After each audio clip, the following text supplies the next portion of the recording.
Hola, ¿qué tal? Qué bueno que están en otro debate de Plaza de Armas, aquí por Capital 21. Voy a recordarles nuestro correo electrónico, plazadearmas c21@gmail.com, y nuestra página electrónica www.plazadearmas.tv.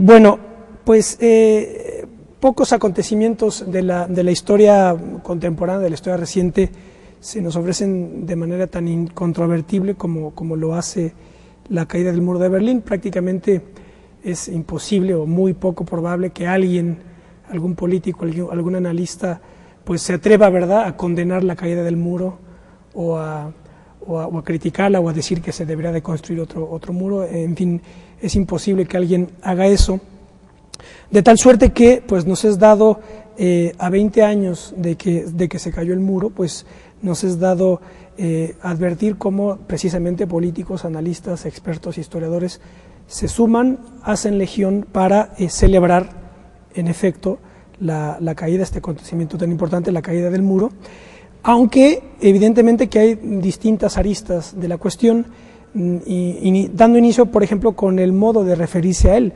Un modo es de referirse como caída del muro, otra cosa es referirse como caída de la Unión Soviética, otro fin de la Guerra Fría, o una cuarta, la unificación de Alemania, por ejemplo. Y la unificación de Alemania remite al problema del rearme de Alemania cuando termina la Segunda Guerra Mundial. Pero la perspectiva que yo voy aquí a defender es que precisamente en circunstancias como estas, es decir, a 20 años de un acontecimiento tan importante, pues es no ya nada más necesario, sino obligado aprovecharse de esa distancia. Tampoco son 50 años, pero por lo menos 20 años ya son los suficientes años como para poder apreciar las cosas en perspectiva, situarlas en un bastidor más amplio, encontrar componentes dialécticos de la cuestión, trayectorias antagonistas, tendencias, ¿verdad?, para poder en efecto sopesar y situar históricamente el peso de un acontecimiento como este, porque recordemos que pues la historia es el estudio de los antecedentes, pero también de los consecuentes, es decir, que muchas veces solo hasta que las consecuencias de un acontecimiento aparecen es que ese acontecimiento cobra el peso específico necesario. Así que bueno, pues ya entra en materia. Vamos a hablar hoy sobre la caída del muro de Berlín, y para ello tengo el gusto de saludar a Jürgen Moritz. Él es asesor en la Fundación Friedrich Ebert, México. Hola, Jürgen. Hola, buenas tardes. Gracias por estar aquí. Y también nos acompaña Eduardo Ibarra. Hola, Eduardo. Buenas tardes. Eduardo Ibarra es director de la revista Forum, es una revista mensual que también está por internet, ¿correcto? Bien, bueno, pues yo solamente voy a poner, para entrar ya en materia, voy a poner dos consideraciones generales. Cada una de las dos consideraciones tiene dos opciones, ¿verdad?, para interpretar el asunto. Una primera consideración sería esta. Hay un modo de ver un acontecimiento como este, como la caída del muro de Berlín, es verlo a la luz de lo que llamaríamos la dialéctica sociedad civil-Estado. Es decir, según esta perspectiva, ¿verdad?, pues la sociedad civil es esta plataforma donde yace la libertad y siempre es oprimida por estructuras estatales.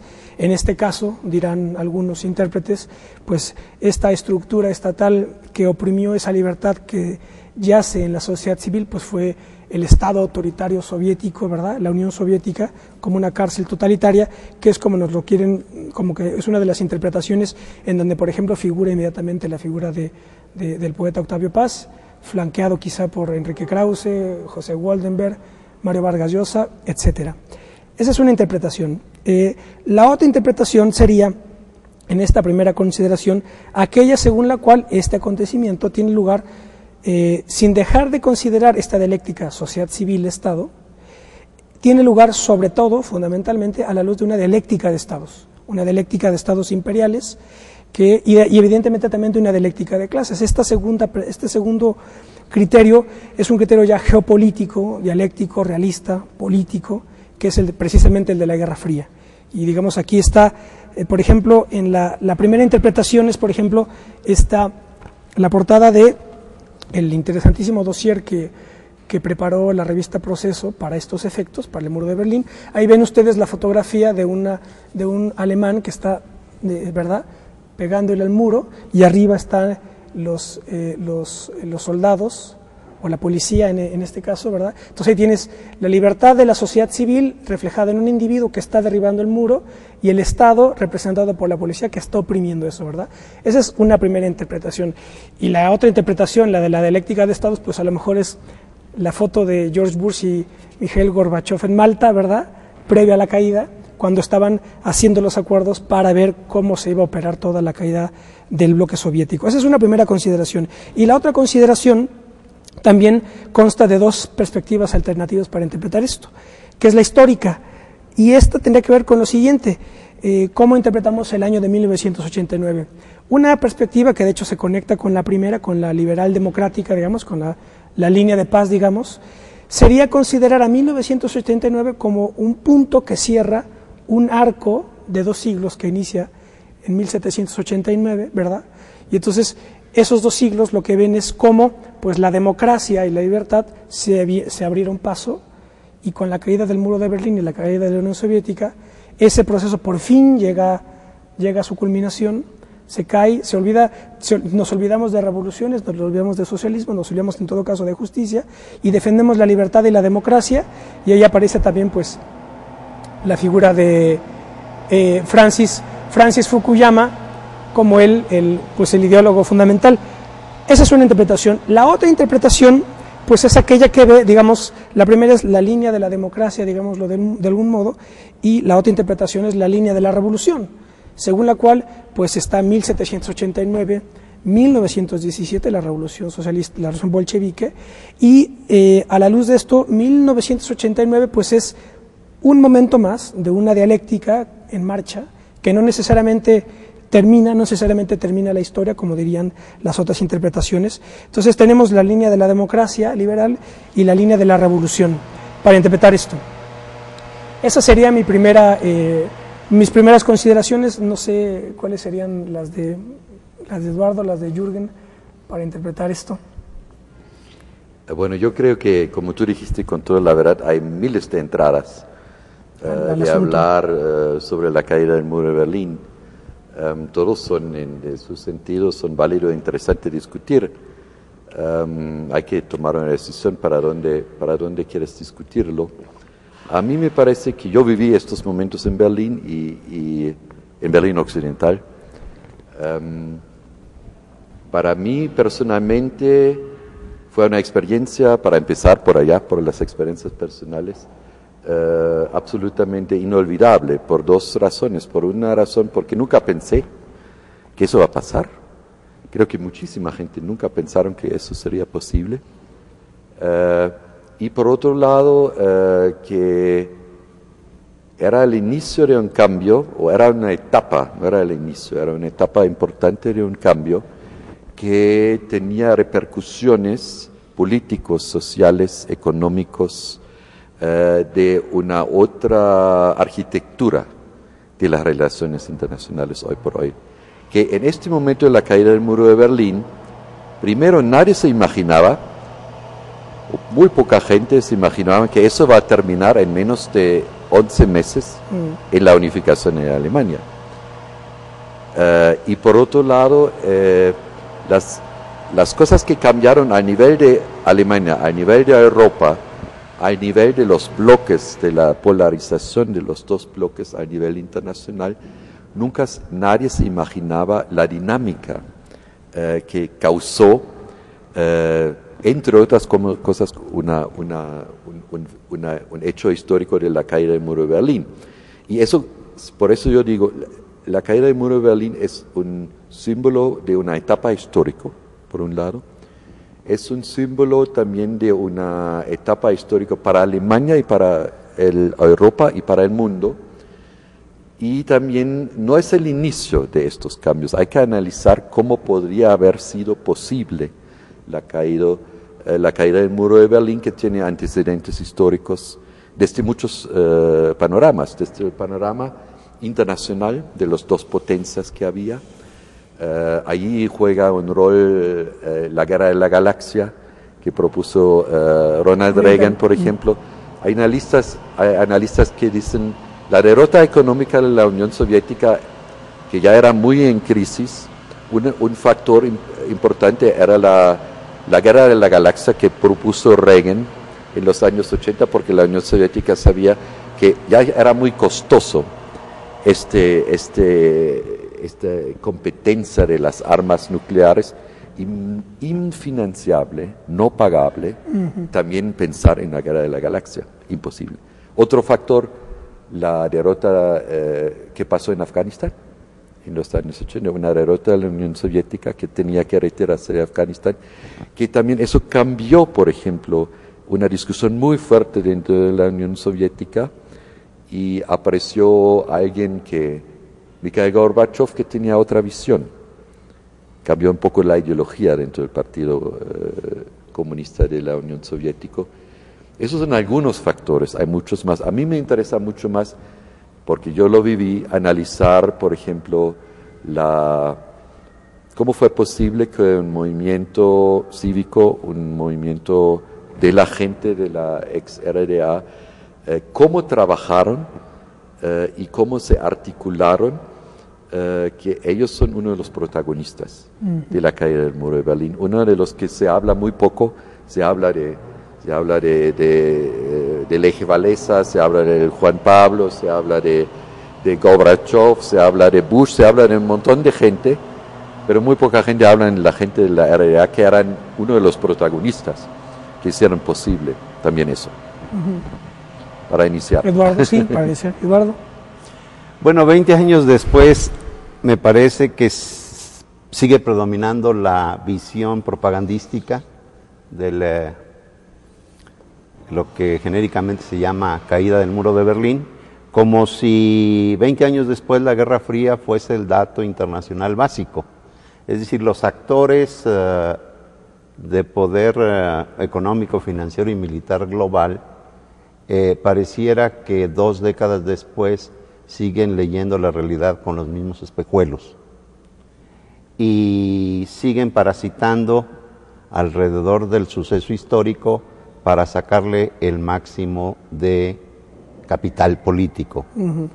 Y solo eso es lo que me explica que en la gran festividad, la fiesta de la libertad, como le llamó el gobierno alemán, pues fuese un hecho que apenas rebasó los 100,000 participantes, o lo rebasó con creces, pero en ese tenor. Es decir, los grandes actores de la caída del muro de Berlín fueron los grandes ausentes. Y fueron los grandes ausentes porque el discurso propagandístico que apuntaló ese suceso y que alrededor del cual sigue manejándose el tema, es insuficiente para rendir mejores cuentas 20 años después. La polarización social es un dato definitorio de la Alemania reunificada. Los contrastes sociales van al alza. La extinta República Democrática Alemana y los territorios que ocupaba hace 20 años son en donde las desigualdades sociales se pronuncian más. Los actores centrales del derrumbe del muro no son hoy ni remotamente actores de primera, segunda o tercera fila en los procesos institucionales de la Alemania reunificada. ¿Dónde están los dirigentes cívicos que en Leipzig, en Dresden, en Berlín organizaron y promovieron aquellas extraordinarias movilizaciones que desembocaron en el gran suceso? ¿Dónde están hoy en la institucionalidad alemana? No figuran. No figuran, no figuran. Es decir, hay 2 o 3 en posiciones de segundo nivel. Es decir, por eso sigue predominando la percepción propagandística, porque no se quiere hacer una lectura del mundo de hoy, posmuro de Berlín, que difícilmente es mejor que el mundo previo al muro de Berlín. Por ejemplo, un solo dato: 2 países hoy invadidos por Estados Unidos, Irak y Afganistán. ¿Tal hecho hubiese sido dable hace 20 años? Me temo que no.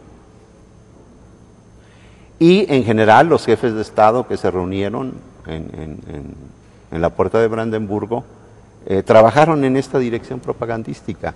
Sarkozy pretendiendo engañar a los franceses con que él estuvo el día 9 picando el muro, cuando la prensa parisina le demostró que es absolutamente falso. El Lech Walesa confundiendo su condición de ex jefe de Estado con la de Monaguillo y queriendo reivindicar o atribuir a Juan Pablo II el 50% de la razón para que el muro se viniese abajo, el 30% a los actores internacionales, a sí mismo y al entonces vigoroso sindicato Solidaridad, y un 20% a los países, al resto del mundo, y los alemanes como invitados de cuarta mesa. Es decir, tenemos con estos datos una visión propagandística que no se atreve a hacer una revisión crítica, tú le llamaste dialéctica, de lo que hubo antes y después del muro. Sí, y este es el gran pendiente. Sí, pero lo que pasa es que ahí, pues esa visión propagandística, a mi juicio, el problema es que precisamente la del fin de la historia, la del, yo me llamaría fundamentalismo democrático, según el cual, precisamente en esta primera interpretación, con la que en 1989 se terminan los problemas y la democracia es lo que reina, precisamente ese es el problema, que con esta ideología formalista idealista se pierde de vista o se impide ver el hecho digamos trágico de que la política de las grandes potencias está marcada por la guerra permanente. Esa es una tesis, digamos, fuerte que no, o sea, es decir, la guerra no iba a desaparecer caída la Unión Soviética, simplemente se desplazan el centro de gravedad de los conflictos fundamentales, se erigen nuevos polos antagonistas con Estados Unidos y la guerra sigue, ¿no? Es un poco la cuestión ahí. Sí, creo que una de las trampas que muy fácil caer en eso son los juicios fáciles, ¿no? Yo creo que una de las discusiones que hay que tener es que lógicamente la crítica que había desde la población de Alemania democrática contra el sistema de la RDA, el sistema del socialismo real, era una crítica totalmente lógico, que tenía su lógica. Dentro de la gente lo sintieron así. Y es muy fácil después decir, bueno, tenemos que discutir, ¿era todo mal o había cosas que eran muy mal y por eso el sistema llegó a una derrota? Y después de que llegó a una derrota, que hay que explicar por qué, solamente que era una visión ver las cosas, o dónde están las voces que tenían una opinión también crítica, por ejemplo, del desarrollo del neoliberalismo o claro, del sistema capitalismo. Yo creo que hay que analizar en una manera más ver las pequeñas cosas en este sentido. Por supuesto, después de la caída del muro de Berlín y del deshacerse prácticamente de la Unión Soviética, la versión oficial de interpretación de la historia era, bueno, eso ya desapareció todo. Claro. Y prácticamente todo lo que viene del occidente está todo mal, todo bien, y todo lo que viene del oriente está todo mal. Y entonces finalmente se ganó, en la competencia de los sistemas, se ganó el sistema occidental. Eso ya es el primer error, no hay un sistema occidental. Por ejemplo, el sistema de Estados Unidos es bien distinto del sistema de Europa, de Alemania. Al igual que los sistemas socialistas también eran distintos, el chino, el soviético, el cubano. El sistema de China no es lo mismo que la Unión Soviética o la ex Yugoslavia. Claro. Entonces, estas cosas de hacer las cosas fáciles no es tan así. Y yo creo que vale la pena también. Es muy difícil decir qué había pasado si todavía tendríamos los dos bloques. Quién sabe, es más o menos como buscar en la niebla, porque no podemos definir muy bien qué había pasado. pero creo que tenemos que evaluar en sentidos de que, por ejemplo, eso yo puedo decir porque los siento más cerca, los alemanes, ¿cómo piensan la unificación en general? Nadie dice que no hay problemas, nadie dice que todavía hay un desnivel de las dos partes de Alemania, Jürgen, en algunos sectores. vamos a dejarlo ahí, vamos a hacer un corte y nos quedamos con esto. Vamos Perfecto. a hacer un corte y estamos de vuelta con ustedes.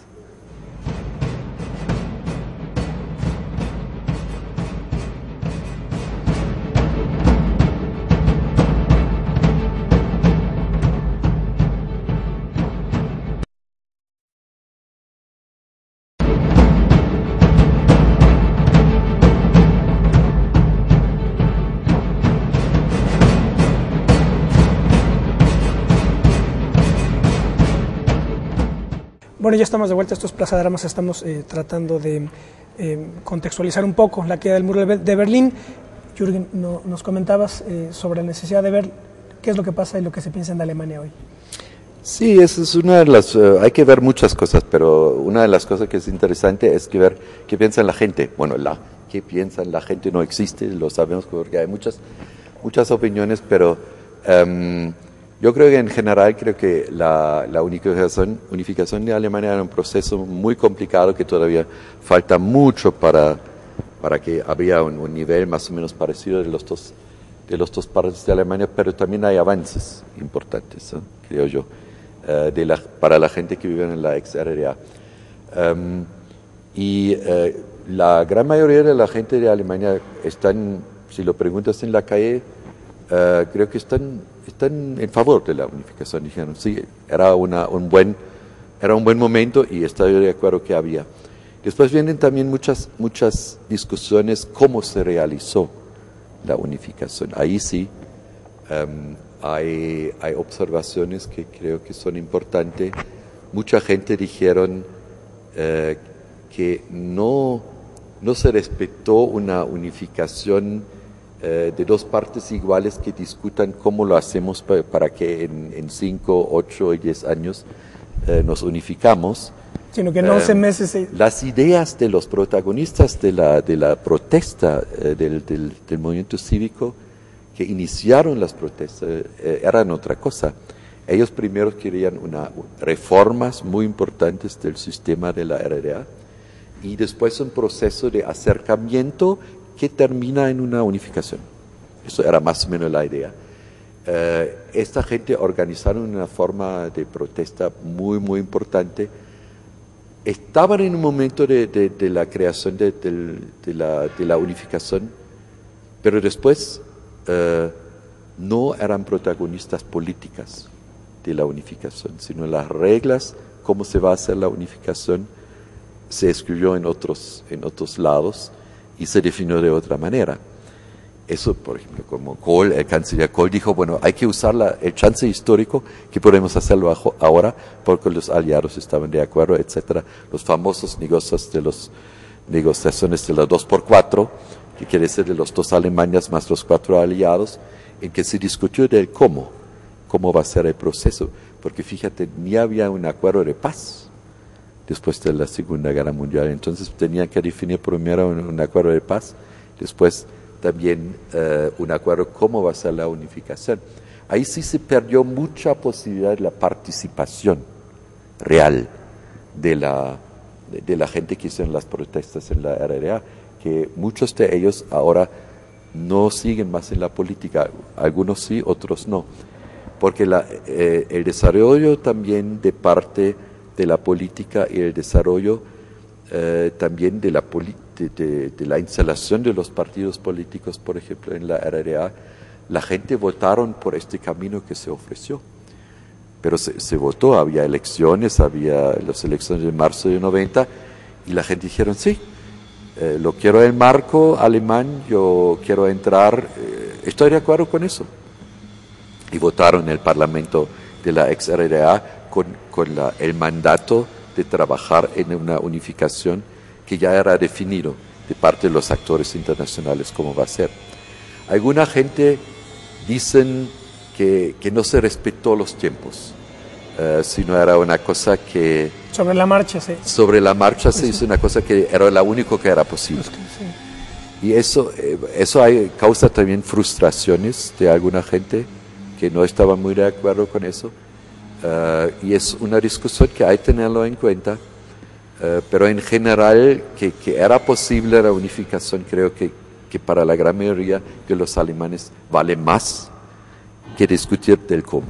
Claro. Eduardo, tú estuviste en Alemania democrática en los 60. Cuéntanos un poco de esa experiencia. ¿Qué hacías ahí? Yo estudié cerca de Berlín en una población pequeña que se llama Bogense. Pero yo quisiera entrar a los temas Adelante. plantea Jürgen. Yo creo que el muro de Berlín simboliza la derrota de la Unión Soviética, el Consejo de Ayuda Mutua Económica y el Pacto de Varsovia, que simbolizan un modelo de socialismo, el que los mismos soviéticos denominaron realmente existente. De ese socialismo se trató la derrota. El fin de la historia y los liberales democráticos que tú llamabas, a lo largo de 20 años han hecho un alegato ideológico machacando. Y los propagandistas que festejan ese suceso histórico, que nadie va a criticar, como tú bien lo dijiste al principio, como si fuese, sin asumir el concepto, el fin de la historia. Y como si el posmuro de Berlín fuera el mundo soñado, y este mundo es inaceptable.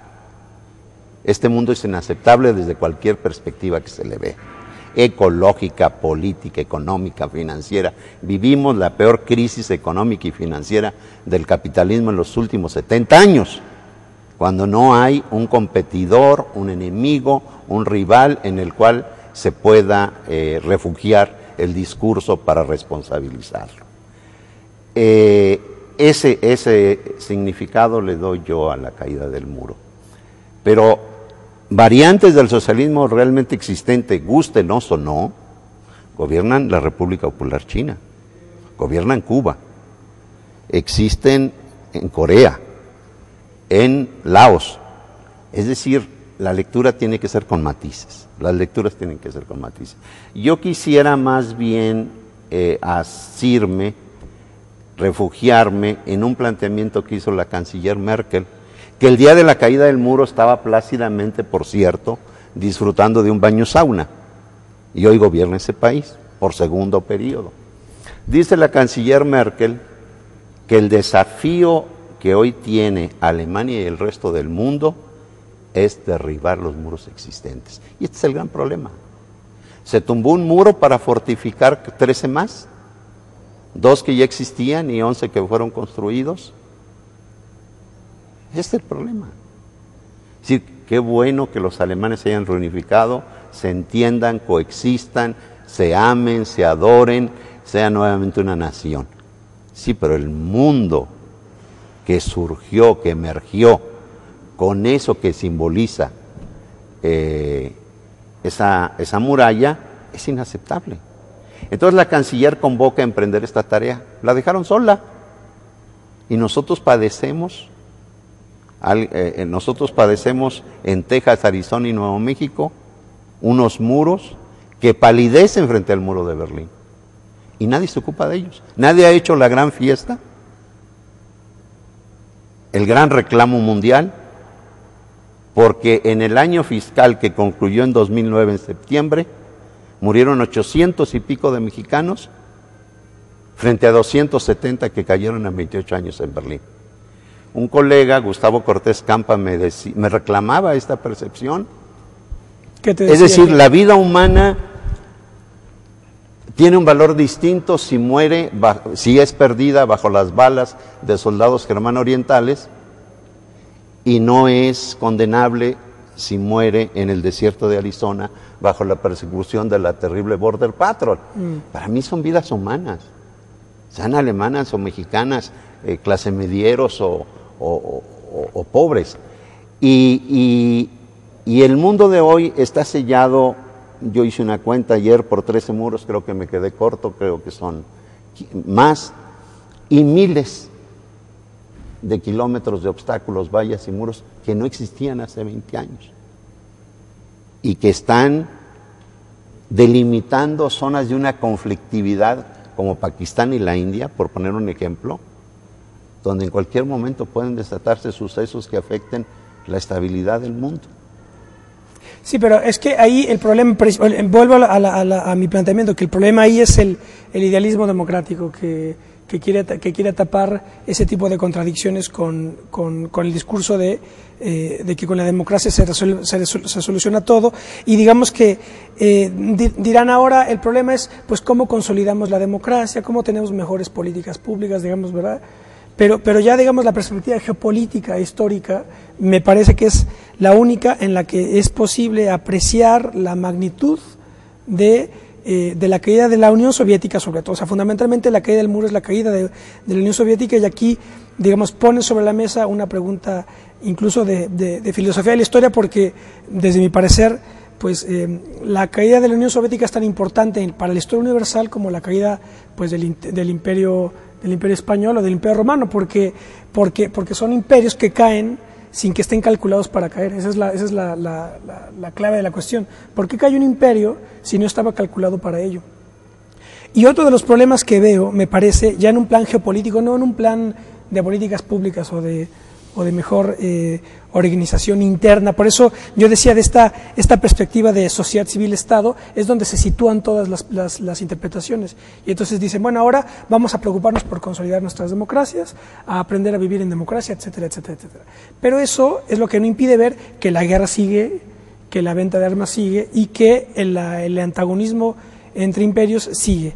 Y uno de los problemas que yo veo dramáticos, me parece, es que desde mi punto de vista, no sé qué opinan ustedes, la Unión Soviética fue una plataforma de apoyo tanto militar como ideológico para la liberación del tercer mundo. Es decir, toda la liberación del tercer mundo, no se diga todas las guerrillas latinoamericanas y los procesos de liberación nacional latinoamericanos y africanos, no se entienden, a mi juicio, sin el apoyo de alguna manera de la Unión Soviética.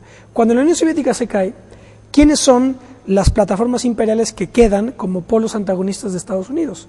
Evidentemente que China, Rusia lo sigue siendo, evidentemente, pero también está la plataforma islámica, que es ahora donde muchos movimientos que ahora están, digamos, defendiendo el socialismo, por ejemplo, la revolución bolivariana en Venezuela, u otros movimientos, ya no encuentran apoyatura en el bloque soviético, sino apoyatura en el bloque islámico.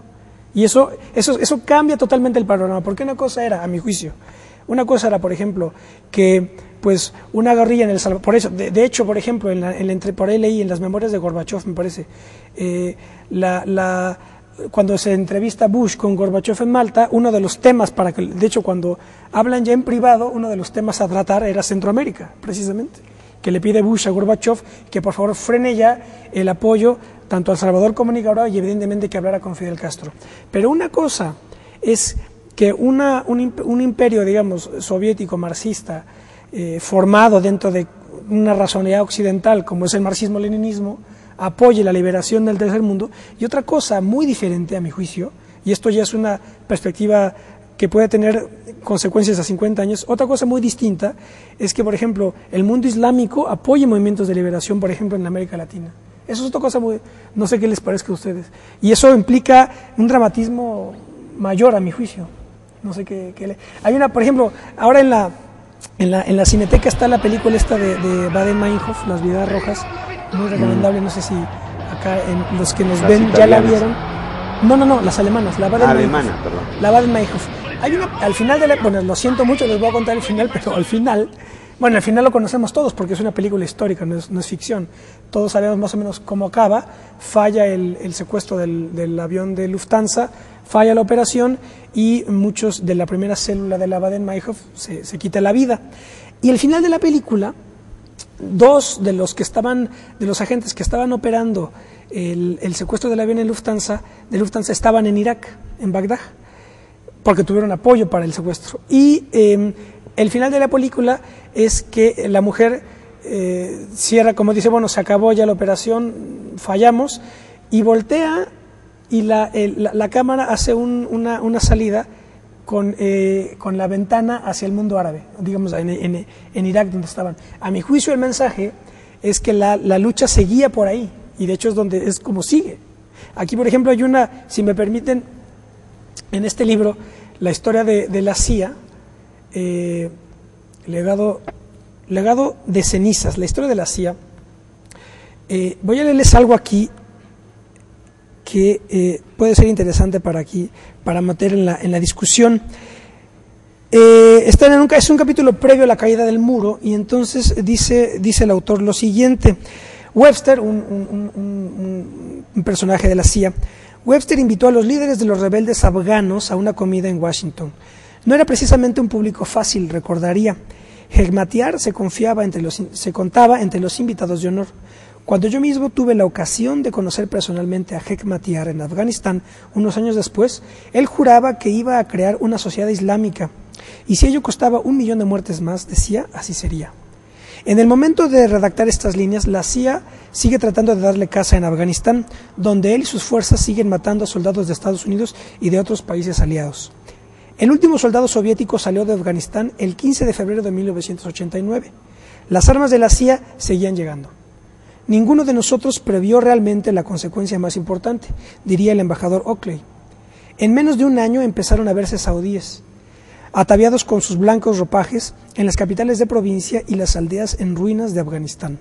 Se proclamaron a sí mismos emires, compraron las lealtades de los líderes locales y empezaron a construir pequeños imperios. Eran emisarios de una nueva fuerza de alcance mundial que pasaría a conocerse como Al-Qaeda. Nos dimos media vuelta, dijo Webster, y no teníamos que haberlo hecho. Ojo, que aquí yo no estoy a favor ni en contra de la CIA ni de Estados Unidos, pero estoy poniendo, digamos, allí tienes un problema que la propaganda no te resuelve. Pero la propaganda ¿cuál la derrota, ¿la americana? El retiro de las tropas soviéticas de Afganistán sucedió en X fecha puntual. El partido gobernante siguió ejerciendo el poder 3 años después. Entonces, ¿qué apuntalaba esa fuerza política en el gobierno al Partido Democrático de Afganistán?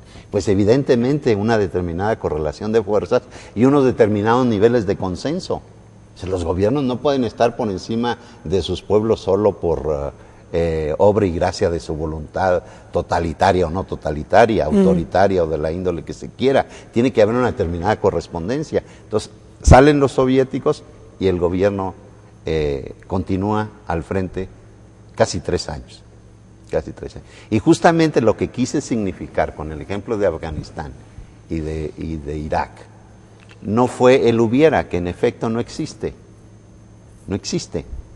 sino el papel que jugó la Unión Soviética, y por eso el mundo no se puede ver en blanco y negro, que jugó la Unión Soviética como elemento de contención de los apetitos de la Casa Blanca y otros espacios y aliados del imperio, como elemento de contención de sus planes expansionistas. No, y además también para organizar revoluciones internamente. En lo que tú llamas movimientos de liberación nacional, y que son los procesos de descolonización que ocupan al mundo durante los años 40 y 50, y en los cuales la Unión Soviética jugó un papel importante.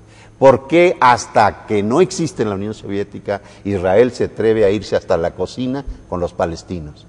Pues porque había un elemento de contención. Claro. En efecto, tiene razón Jürgen, no puede, tienen que rescatarse los elementos, los rasgos, las características positivas de uno y otros sistemas. No son desechables como los Kleenex. Y yo creo que lo que a la vista salta en la Alemania reunificada es efectivamente que todo el sistema de seguridad social que tenía la ex-RDA vino a menos. Y que lo primero que emergió en la Alemania reunificada fueron la agudización de las diferencias sociales. Que ese sistema llamado de socialismo realmente existente tenía un régimen político no rescatable, no apoyable, por supuesto. Claro. Ese fue su talón de Aquiles. Pero es el talón de Aquiles de la humanidad. La humanidad no ha encontrado una formación económico-social que se satisfaga esos dos grandes requerimientos. Sí, claro. Igualdad social, libertad política y ahora armonía del hombre en su relación con la naturaleza. Vamos a hacer un corte y nos quedamos con este punto. Vamos a hacer un corte.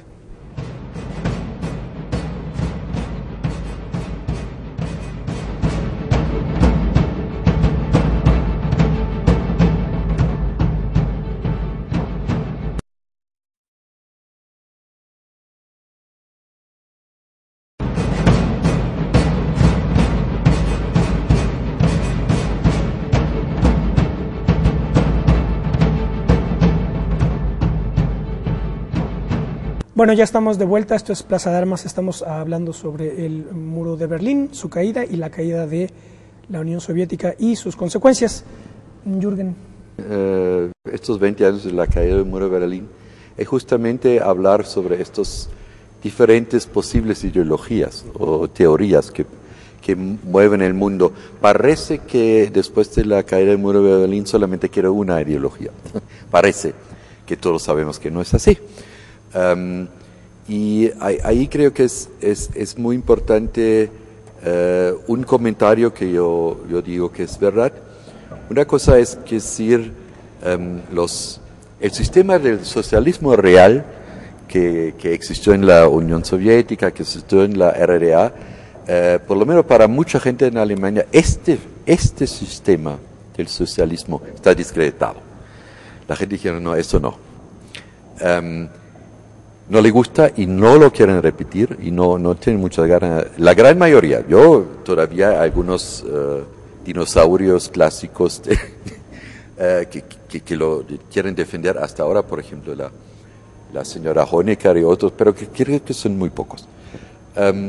Pero eso no quiere decir de que la otra forma de ver el mundo, eso es la única posible de verlo. Yo también tengo mis dudas, porque si vemos las cifras de la pobreza, de la ecología y otros, son muy alarmantes la situación que vivimos hoy.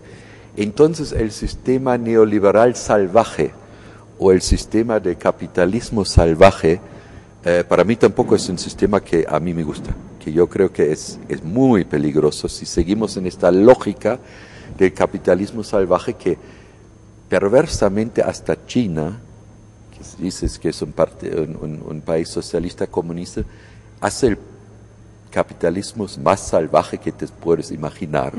Entonces ahí ya tenemos que ordenar un poco de nuevo los análisis.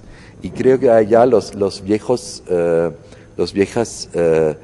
cajones que metemos la gente por allá ya no nos sirven, ¿no? Eso no quiere decir que análisis, porque yo creo que el marxismo tiene todavía formas de análisis que valen la pena tenerla en cuenta.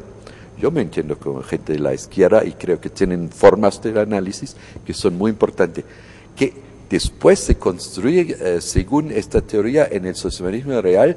A mí no me gusta y no lo quiero vivir ni en China, ni en Corea del Norte, para ser honesto, y también lo dudo que quería vivirlo en Cuba, aunque quiero mucho a los cubanos, pero no tanto el partido, y ni tengo dudas, tengo ganas de vivirlo en el socialismo bolivariano. Entonces tenemos que definir de nuevo, pero tampoco sin decirle, ustedes son todos los malos y ustedes son los buenos. Queremos definir qué queremos, qué sistema queremos, y ahí sí, con la lógica del capitalismo, no va a llegar a ningún lado. Si solamente vemos esta lógica del capitalismo salvaje, vamos a una catástrofe, pero para todos, no importa si son islamistas o cristianos o bolivianos o socialistas o capitalistas o CDU o Merkel o Sarkozy o sea que sea, vamos todos a la chingada, como dicen acá. Entonces, es necesario desarrollar nuevos criterios de economía, de democracia y de estas cosas, y analizar también el mundo. Sería una ilusión pensar que los juegos de poderes ya no existen más. Hay que tener mucha claridad de eso, pero creo que hay que invitar a la gente que usa su propia cabeza para ver cómo está el panorama, el ping-pong internacional ahora. Hay nuevos actores, sin ninguna duda, los países islámicos son nuevos actores. India, nuevo actor. China, cada vez más importante como actor. Pero más allá de las ideologías clásicas, ver, bueno, ¿a dónde queremos ir? ¿Cuál es la necesidad para organizar políticamente y económicamente el mundo? Y allí creo que el capitalismo salvaje no nos va a servir. Y tampoco creo que el sistema que conocemos del socialismo real tampoco nos va a servir. Y que yo veo de los países islámicos, yo creo que tampoco va a servir. Entonces tenemos que buscar una nueva idea. Y ahí las ideas más interesantes no vienen del norte, sino vienen del sur, como muchas veces. Yo creo que, por ejemplo, ¿qué piensan gente de sectores de la izquierda en América Latina? Es interesante. Yo creo que piensa Lula y otra gente que es muy interesante. Yo comparto cosas de Chávez, otros de ninguna manera lo comparto, pero esta cosa también, pensar en cosas regionales, en cosas de una democracia regional y de la autonomía y de la independencia real, hay que pensarlo. El sector financiero hay que arreglarlo, porque esos son los capitales que hoy manejan el mundo. Hasta Merkel y Sarkozy y ahora Brown en Inglaterra dijeron, no podemos permitir de nuevo que nos caen al desastre estas especulaciones de la Wall Street, hasta que los poderosos de economías nacionales se sienten más o menos incapaz y dicen que hay que regular el mercado internacional de finanzas. Entonces ya tenemos nuevos poderes que ni se llaman Merkel, creo que ni se llaman Sarkozy, capaz que son otros los grandes capos del mundo financiero que a veces nos caen en una crisis que no solamente se vive en la Wall Street, sino se vive en todo el mundo. Justamente una de las grandes lecciones de Berlín después del 9 de noviembre de hace 20 años es la necesidad de asimilar que no hay modelos universales, y que si los hubiese, cada país le imprime a ese presunto modelo características tales que lo hacen no ser modelo. Y uno de los grandes errores de los países que formaban parte del Consejo de Ayuda Mutua Económica fue justamente pretender con resistencias, por supuesto, con muchas resistencias, cierta uniformidad en realidades nacionales tan diversas. Pero esto es válido no solo para los proyectos de orden socialista, sino también los opuestos. Con los ojos cerrados me quedo con el capitalismo salvaje, si así se le puede llamar, alemán respecto al mexicano, o el danés respecto al guatemalteco, o el sueco respecto al panameño.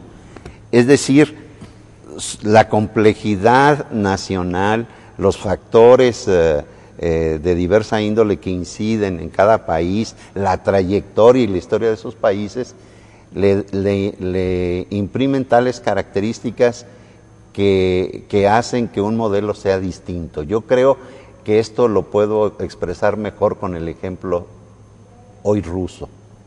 Todos criticaron acremente, hasta la histeria, con mucha razón, la naturaleza autoritaria y antidemocrática del sistema político soviético. Es más democrático el sistema político de Medvedev y de Putin, un primer ministro que tiene la capacidad para tener las riendas de un país sin tener la jefatura del Estado. Es decir, te da idea de que las trayectorias y raíces nacionales a veces se imponen por sobre los sistemas. Y bueno, esta lección me parece que las fuerzas políticas, los agentes sociales que se interesan por edificar o impulsar la construcción de un mundo más incluyente, no solo deben, sino la están tomando en cuenta. Y en efecto no hay el modelo paradigmático para la humanidad y su contrario. Pues yo creo que, o sea, lo que diría un poco, suscribiendo lo que dice Jürgen, es, yo rescataría la perspectiva regional, digamos, o de órbita de influencia, como se decía. Es inevitable, me parece, que si aquí se quiere encontrar alguna salida, tiene que ser desde una plataforma con la suficiente densidad económica, densidad igualmente cultural, para poder erigirse en un modelo que pueda abrirse camino, más o menos. Esa es la idea que tengo yo. Hay alguna gente que dicen de esto de primer mundo, segundo mundo, de tercer mundo, que era la ideología clásica, ver las cosas en los años 60, 70 y todo eso. Primer mundo, los potencias, segundo mundo, el bloque social, y tercer mundo, todo lo que son del sur, más o menos. Que hay alguna gente que dice, ¿sabes qué? Hoy por hoy lo ves los tres mundos en cada país. Claro. Sí, que eso, por ejemplo, el subcomandante Marco lo dijo en un momento, otros intelectuales lo dijeron en un momento, de que cómo funcionan ahora cómo funciona China, por ejemplo. ¿No hay también una clase de élite en China, país socialista? Socialismo de mercado le llaman ellos. Del mercado. Así le llaman ellos. Exacto. ¿O no hay también una élite política que domina todo en Afganistán o en Irán, etcétera? Y eso también es una cosa, cómo estructurar, cómo hacer participativa en una democracia, en una participación real. Una participación real no solamente quiere decir que se vota cada 4 años, para empezar, sino una participación real significa que en las decisiones políticas hay una permanente participación de la población. Y ahí sí hay que cuestionar, y es muy, muy, muy bueno cuestionar también los élites, o sean políticos, o sean económicos, o sean ideológicos, o sean religiosos, etcétera. Siempre hay que cuestionar, creo, porque eso nos apoya una cierta posibilidad de una emancipación. El gran problema es que no tenemos muchas utopías. Porque no queremos un mundo de élites. Sí, no queremos. No trabajamos para un mundo para de nada. élites. Y se cayeron, como dijo Joaquín Sabino en su canción, se cayó la ideología con la caída del muro de Berlín. Bueno, no se cayó la ideología sigue vigente. Teníamos la sensación que se cayó, pero todavía esto existe, esta lucha. Y los modelos fáciles y los modelos universales que se copia y se pega, sabemos que funcionan tampoco. Entonces tenemos que repensarlo y también desarrollar, eso es el gran triste, criticamos con mucha razón este capitalismo salvaje que existe hoy, que domina, pero ¿cuál es el modelo, cuál es la alternativa de una izquierda progresista o de gente del centro izquierda? Estamos muy pobres, estamos peor que nunca en el desarrollo de nuevas ideas, por eso también nos sentimos tan triste pero a poco hay que hacerlo y no desde arriba sino desde abajo. Bueno, estas cosas que viene a Guerrero, yo tengo la solución. Pero tampoco perder de vista el problema geopolítico, porque en fin, hay que tener la conciencia de que cualquier modelo que se quiera sostener tendrá que sostenerse militarmente. Esa es una tesis que puede no sonar, pero es la verdad. Es decir, una revolución, por ejemplo, solamente se puede defender militarmente, si no... Y así te justifican los venezolanos su proyecto del partido único. Y entonces los seres humanos somos los únicos animales pensantes, racionales, que nos topamos con la misma piedra. Estábamos hablando del muro, del Partido Socialista Unificado de Alemania, que guardaba por lo menos la apariencia ahí de 4 o 5 aliados, demócrata cristianos, campesinos y demás, en partidos que le hacían segunda. Pero la izquierda venezolana, la gobernante, está trabajando por un partido único. Y aquel partido de izquierda que no se suma al proyecto no es muy bien visto. Es decir, 20 años después nos volvemos a topar con la misma piedra. Lo que pasa es que no hay que incluir el hecho de la... Pero tiene que ver con esto que tú dices. La complejidad de la cuestión. Tiene que ver con lo que tú acabas de decir. Es decir, que la disputa no es una tarde de café en la zona rosa. Ni un coloquio de Octavio Paz de experiencia de libertad. Es decir, Ese es el que asunto. hay factores ajenos al gobierno y al sistema al gobierno venezolano que lo llevan a toparse con la misma piedra. No es que lo pretenda yo justificar, No, es la dialéctica ellos de la historia, solitos claro. podrán defenderse, Claro. pero algo lo lleva al mismo sistema que cayó hace 20 años en términos de partido único, realmente, en Alemania. Pues es que la confrontación para tener que marcar tus propias decisiones y que los imperios te respeten, parece que tiene que ser a base de una agudísima confrontación. Se nos fue el tiempo, tenemos que dejarlo. Les agradezco muchísimo a Jürgen Moritz Gracias. y a Eduardo. Sí. Gracias por haber estado con nosotros. Gracias a ti. A ver si fuimos más o menos claro y pusimos las cosas sobre la mesa. Nos vemos la próxima. Hasta pronto.